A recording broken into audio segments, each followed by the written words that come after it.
the door and packs your bags. You politely unpack those bags and you politely close that door back. So you ask, why would God allow this? Why would God let this happen? You know the answer. You know the answer. Because people every day would rather do what they want to do and be served in the way that they want to be served than do the right thing. And please don't underestimate God and the fact that He always comes and get the lick back. Please do not underestimate my man's when he comes and he brings destruction, but you're only worried about the fact that it happened at all. You've been in domestic violence and you've been broke and you've had nothing. You did all this stuff, but you don't like to take accountability for the fact that every single time you had an opportunity to get out of it, you just chose not to. It was too hard to. You just did not want to.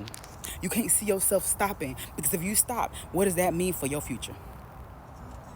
And so that helps me to understand that the reason why we go through hardships and the reason why things have always, since the beginning of history, have been poor for us is because we lack faith. Because the faith will make you stand up in a situation where you will want to go back and go and hide somewhere. Faith will make you leave something and not have anything to stand on, but you're going to leave because something in you told you that I am worth more than here. Faith will have you in a place where your mind is so strong, you may not have any resources, you may not have any capabilities, you don't have anything. You don't have the use of your limbs, your hands, your nothing. Whole blind, but you completely believe in what God is doing for you, and you know that He's going to open a door. That is what faith does, and we don't have that. But then we question God and ask Him, but why would you allow this man to do this to me? Why would you allow my life to do it? I may have allowed that, but I also allowed you time to get out of there. I allowed you to get into my presence, and you would rather drink and smoke because you felt like that was going to make you feel better more quickly. I told you that this wasn't right. I gave you signs. I gave you warnings. People came to you and they told you.